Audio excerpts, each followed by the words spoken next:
Hello, I'm Mariya Breyter. I teach Agile Project Management at New York University. Today, we are going to answer a simple question. What is Agile? Many of you think of Agile as a set of stand-up meetings where team members align on their plans and support each other in resolving challenges. Some of you have heard of demos, where the teams show the product they created to their customers and get their feedback. You may have also heard about XP practices, such as pair programming, where two developers collaborate in producing high quality code. Some of you would say it's Scrum, where software is delivered in time boxed intervals, called sprints. You would be right to say that these are all Agile tools and techniques, and yet you are wrong. Agile is not a toolbox, though it provides a helpful and meaningful toolset. To answer the question what it really is, we need to go back to how it started. As many great ideas, Agile was born out of frustration. In February 2001, 17 people met at Snowbird Ski Resort in Utah. They were all software practitioners and thought leaders in software delivery. They were all frustrated about the inefficiency of software delivery management. In 1990s, software projects were managed the same way as construction projects, sequentially. If you need to build a house, you need to create a finalized designs and blueprints, prepare construction site and pour foundation, complete framing, then plumbing and electrical, complete drywall, install interior trim, and so forth. You cannot start plumbing until your foundation is complete. The same project management principles were applied to software delivery, phase by phase. It took weeks to write requirements. After those were signed off, software design phase started, which took several more weeks. Then development would start.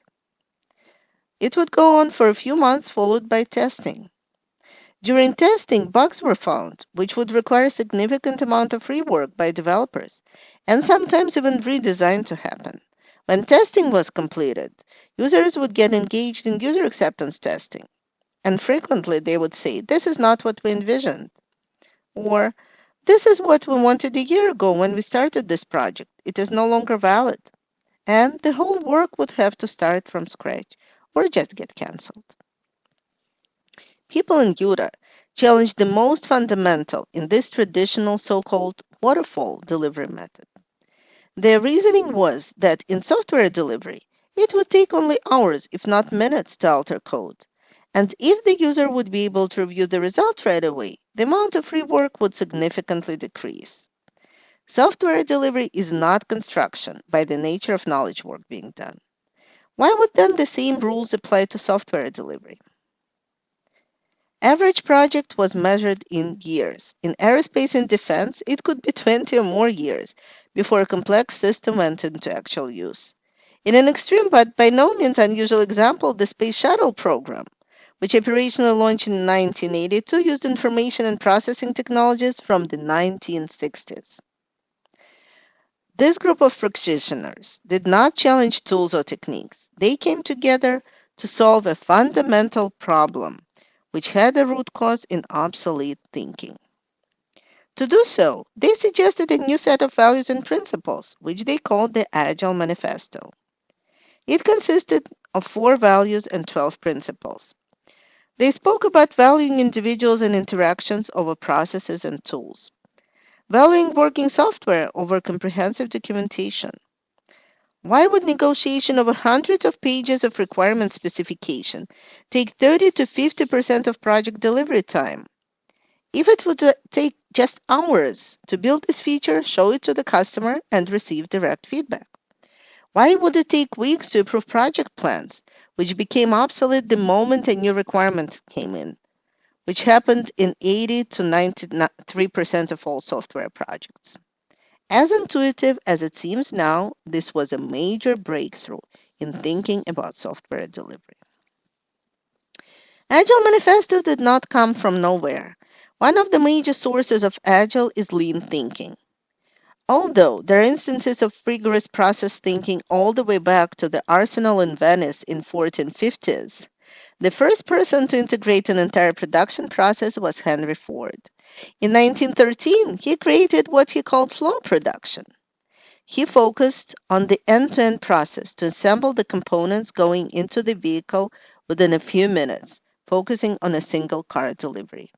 This was a truly revolutionary break from the shop practices of the American system that consisted of general purpose machines grouped by process, not by value delivery. In 1930s, and especially after the Second World War, Toyota production system adopted and revisited this way of thinking. They shifted focus from components to end-to-end flow, from a single engineer to team-based thinking. They reduced waste with the just-in-time delivery by maximizing work not done. They implemented a set of lean principles. Specify the value desired by customer. Identify the value stream for each product, providing that value, and challenge all of the wasted steps not necessary to provide it.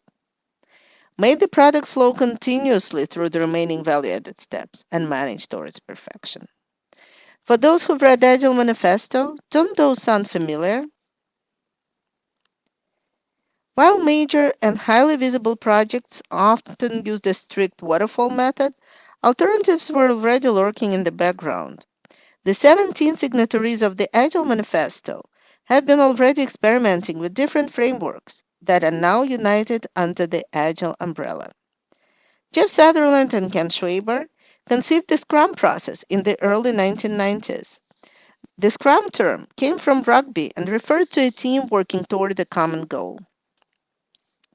Kent Beck developed extreme programming during his work at Chrysler and published his findings in 1999. The Agile Manifesto took lean thinking to the next level. It added or emphasized several important components. First one is teamwork and self-organizing teams. Teams self-organize around end-to-end value delivery. It took the quality in concept, well known from lean, to the next level, continuous attention to technical excellence. They put customer in the center of software delivery rather than a recipient of the end result. Our highest priority is to satisfy the customer through early and continuous delivery of valuable software. They paid a lot of attention to people versus process and face-to-face communication versus documentation. Build projects around motivated individuals. Give them the environment and support they need and trust them to get the job done. They also address challenges of waterfall software delivery, such as inconsistent utilization. In waterfall, people were allocated to multiple projects rather than working together continuously as long-standing teams. Agile Manifesto addressed this challenge. Agile processes promote sustainable development. The sponsors, developers, and users should be able to maintain a constant pace indefinitely. It addressed continuous reflection and continuous improvement.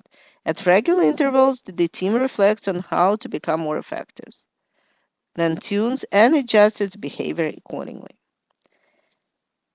Nowadays, agility is no longer specific to software delivery. Customer centricity, self-organizing teams, iterative delivery with a short feedback loop are equally essential in delivering value to any customer in any industry. Agile is adopted by airlines, financial services companies, human capital divisions, leadership teams of major companies, and many others. It is being referred as enterprise agility, or the third iteration of Agile, now less than 20 years after it officially started. Let's summarize now. When we talk agility, we think about iterative delivery of value to customers. We think collaboration between business engineering customers. We think about a short feedback loop to learn directly from the customer and continuously improve the products that we build or the services we deliver. We think about teamwork based on optimizing end-to-end delivery flow while empowering people and teams.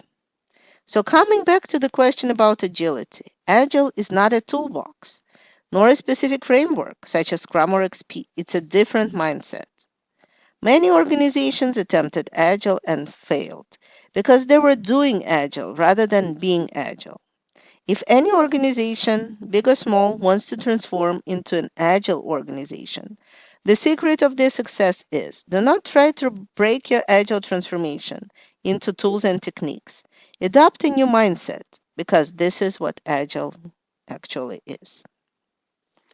If you're interested in this presentation or have any feedback, please let me know via LinkedIn and suggest the topic you'd like me to cover.